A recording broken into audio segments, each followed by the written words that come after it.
ఓం శ్రీ గురుభ్యో నమః. హరి ఓం. ఓం గురుబ్రహ్మ గురుర్విష్ణు గురుదేవో మహేశ్వరః. గురు సాక్షాత్ పరబ్రహ్మ తస్మై శ్రీ గురవే నమః. శ్రీ మహాగణాధిపతయే నమః. శ్రీ మహాసరస్వత్యై నమః. ఓం పుల్లేందీవరకాంతిమిందువదనం బర్హావతం సప్రియం శ్రీవత్సాంగముదారకౌస్తుభధరం పీతాంబరం సుందరం గోపీనాం నయనోత్పలార్చితతనుం గోపాలసంఘావృతం గోవిందం కలవేణునాదన పరం దివ్యాంగభూషం భజే. శ్రీకృష్ణ పరబ్రహ్మణే నమః. అందరికీ నమస్కారం. ఈరోజు మన వేద సంపద ఛానల్కి స్వాగతం, సుస్వాగతం. ఈరోజు అగ్నిదేవుని రక్షణలో ఆనందం అనే శీర్షికతో కథను తెలియజేస్తున్నాను. విని సంతోషించి ఆదరిస్తారని చెప్పి మరీ కోరుతూ ఉన్నాను. మాహిష్మతి నగరాన్ని నీలుడు అనే మహారాజు పరిపాలించేవాడు.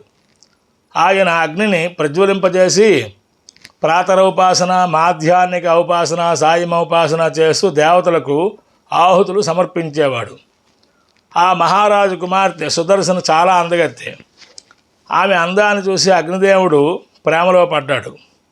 సుదర్శన ప్రతిరోజు అగ్ని ప్రజ్వలింపజేసేది. అప్పుడు వింజామరలతో విసిరిన గాలికి అగ్ని ప్రజ్వలింపబడేవాడు కాడు. ఆ సుదర్శన పెదాలతో గాలి ఊదితే ప్రజ్వలింపబడేవాడు. అగ్నిదేవుడు సుదర్శనను ప్రేమిస్తున్నాడు అన్న విషయం మహారాజు నీలునికి, రాజ్యంలో ఉండే పౌరులందరికీ తెలిసిపోయింది.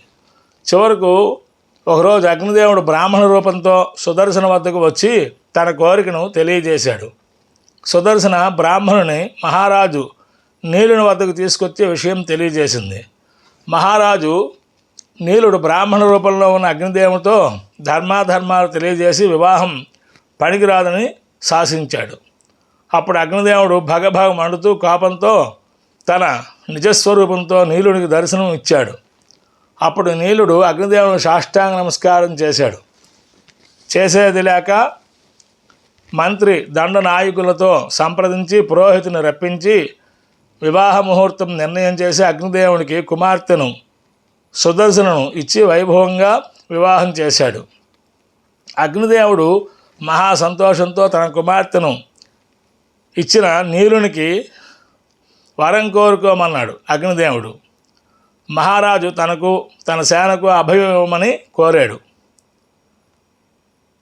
అగ్నిదేవుడు మామగారితో నీ రాజ్యం వైపు ఎవరు కన్నెత్తి చూడకుండా చూసుకుంటాను అనే అభయం ఇచ్చాడు.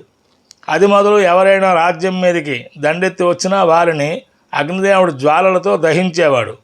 ఆ ప్రకారంగా మాహిష్మతి నగరాన్ని ఎవరూ ముట్టడించేవారు కారు.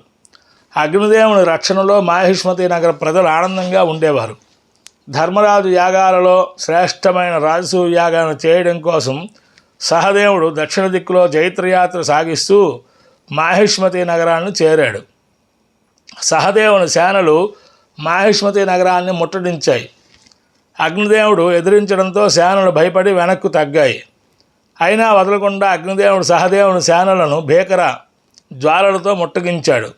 అప్పుడు సహదేవుడు తన సేనలకు ధైర్యం చెబుతూ నేలపై దర్భలు పరిచి కూర్చొని హోమగుండంలో అగ్నిని ప్రజ్వలింపజేసి ఆచమనం చేసి ఆజ్యాహుతులు వేస్తూ నిర్మలమైన మనసుతో అగ్నిదేవుని ప్రార్థిస్తూ ధర్మాత్ముడైన ధర్మరాజు చేస్తున్న రాజసూయ యాగానికి విఘ్నం కలిగించవద్దని అగ్నిదేవుని అనేక స్తోత్రాలతో ప్రార్థించాడు.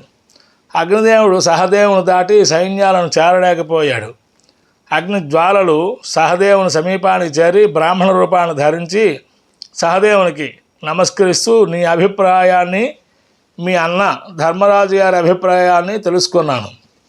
ఓ భరతశ్రేష్ఠ, నీలమహారాజు సంతతి రాజులుగా ఉన్నంత వరకు నేను ఈ నగరాన్ని రక్షిస్తాను అని వరాన్ని ప్రసాదించాను. అందువలన నిన్ను ఎదిరించవలసి వచ్చింది. నీ కోరిక ఏమిటో తెలియజేయు అన్నాడు. అది విన్న సహదేవుడు ప్రసన్నవదనంతో అగ్నిదేవునికి రాజసూయాగం యొక్క గొప్పతనాన్ని తెలియపరిచి శిరస్సు వంచి నమస్కరిస్తూ అన్ని విషయాలు తెలియజేశాడు. అప్పుడు అగ్నిదేవుడు ఆజ్ఞానుసారం నీలమహారాజు సహదేవుని గౌరవంగా రాజ్యాన్ని తీసుకుని వెళ్ళి పూజించి రాజసూయ యాగానికి కావలసిన సంపదను చెల్లించాడు. సహదేవుడు నీలమహారాజు ఇచ్చిన అనంతమైన సంపదను తీసుకొని బయలుదేరాడు. స్వస్తి. భారత్ మాతాకి జై.